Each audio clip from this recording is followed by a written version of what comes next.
저는 풍요로운 전약 생활을 실천하고 있는 8개월 차 신혼부부 세대 소마칠 라이프입니다. 오늘 영상은 운동센터에서 프리랜서로 일하는 제가 수업이 없는 시간에 틈틈이 재테크 공부를 하는 일상을 보여드릴 건데요.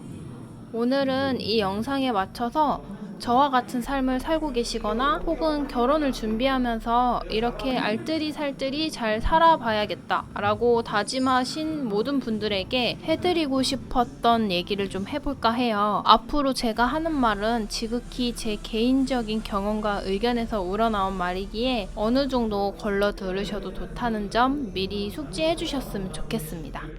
제가 새로운 색깔의 컨텐츠를 시작하면서부터 업로드를 했던 영상이 주로 결혼과 관련이 있는 내용이었는데요. 저는 사실 결혼 준비를 시작할 무렵엔 경제라든지 자본주의라는 시장에 대해 관심이 없었어요. 물건값이 오르면 그냥 물가가 오르나 보다. 집값이 오르면 집이 많이 비싸구나. 나는 못 사겠네. 이렇게 생각하고 살았지 실제로 관심이 가거나 현실적으로 와닿는 계기가 없었어요. 그러면서 저도 결혼 준비를 하면서부터 자연스럽게 돈에 대한 생각이 바뀌기 시작했는데요. 남편이 어느 날 EBS 다큐멘터리를 보자고 했던 게 기억이 나네요. 한참 재테크에 대해 관심이 있던 남편이 저에게 그 다큐를 같이 보자고 하더라고요. 그게 자본주의라는 EBS 다큐멘터리였는데 EBS가 다큐를 진짜 잘 만들잖아요. 그 다큐를 보면서 내가 미래를 이렇게 준비하고 있으면 위험할 수도 있겠다 라는 생각을 처음으로 남이 아니라 저 스스로가 해본 순간이었던 것 같아요. 그렇게 자본주의 사회에 눈을 뜨면서 내가 모르고 있던 여러 가지들이 보이면서 한순간에 그 모든 게 걱정거리로 다가오더라고요. 사실 이렇게 걱정이 되긴 했지만 이때까지만 해도 저는 아무것도 몰랐어요. 남편이 왜 결혼해도 전세는 사면 안 된다고 하는지, 왜 이런 상황에는 차라리 월세를 사는 게 낫다고 하는지 저는 겉핥기식으로만 알았지 정확히 아는 게 없어서 제 부모님께도 뭐라고 설명을 드릴지 저 스스로가 몰랐었거든요. 제대로 아는 게 아무것도 없으니까 제 스스로 제 부모님을 설득시키지도 못했고, 제가 결혼 준비를 하면서 제일 큰 걸림돌이라고 느낀 부분이 뭐냐면 배우자 이해시키기와 부모님 설득시키기였거든요.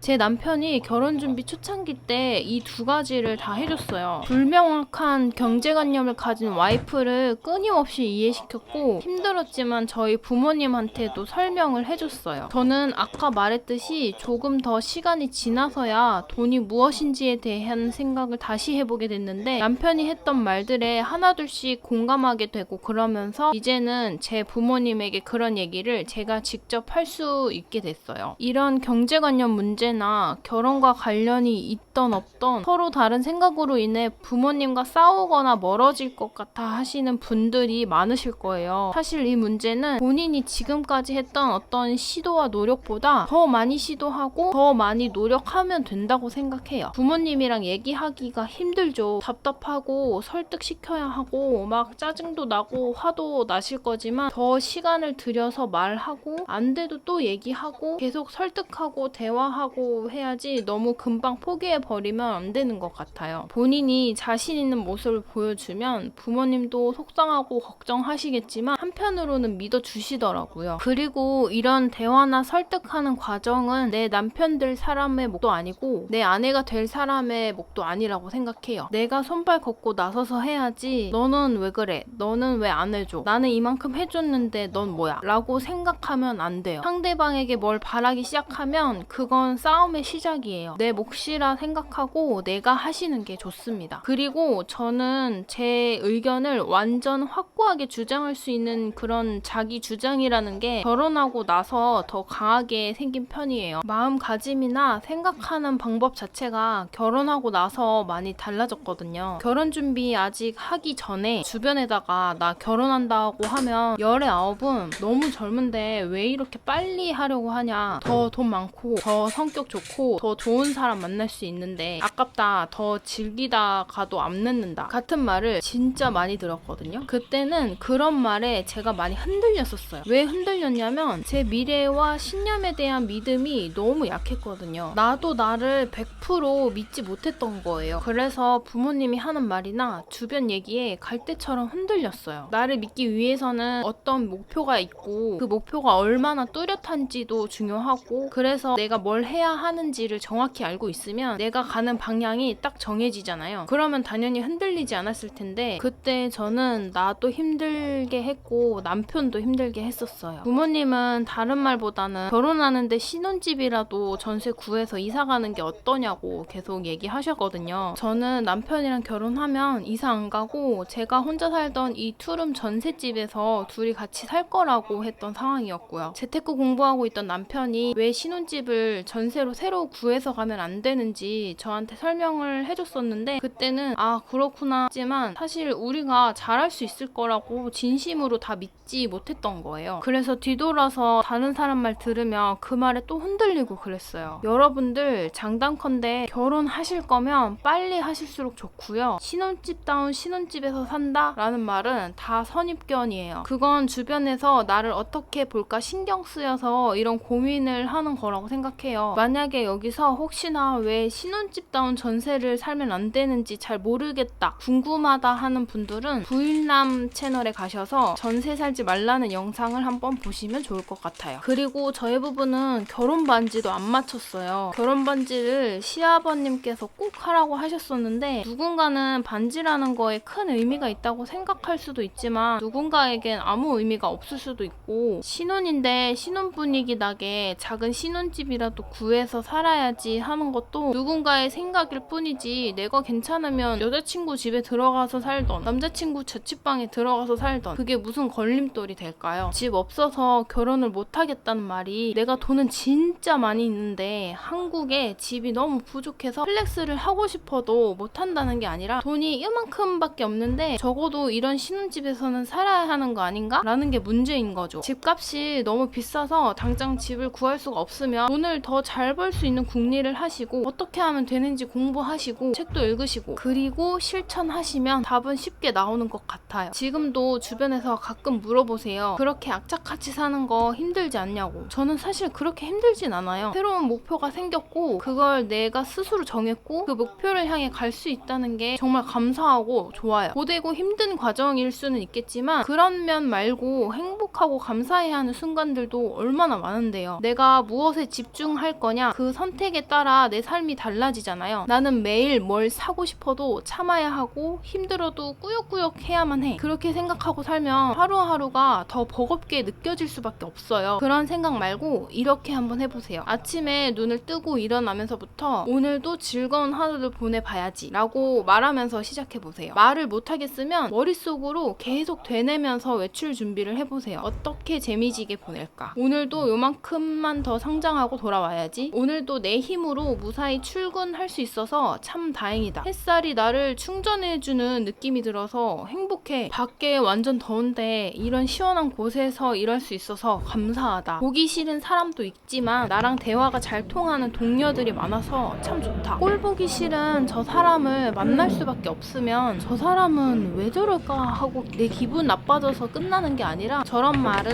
저런 행동은 내가 나중에 절대 하지 말아야겠다. 저렇게 말고 나는 이렇게 해서 주변 사람들을 좀 더 편안하게 해주면 좋을 것 같다 하고 하나라도 나한테 도움이 될 만한 걸 한번 찾아보세요. 미운 사람도 이런 방법으로 나한테 영감을 주는구나, 저 사람도 쓸모가 있네 하고 생각해보세요. 그러면 내 기분도 안 상하고 주변에서 일어나는 온갖 일들이 절대 부정적으로 보이지가 않는 것 같아요. 결국 다 나를 위한 것들이고 우린 그저 행복하면서 천천히 나아가면 됩니다. 내가 어떤 삶을 살 것인가는 내 선택에 따라 달라진다는 것을 자꾸 마음속에 새기시면서 매일 좀 더 평온하고 행복하고 풍요로워지시길 바래요. 오늘도 응원해주시고 시청해주셔서 정말 감사드리고요. 다 같이 행복합시다.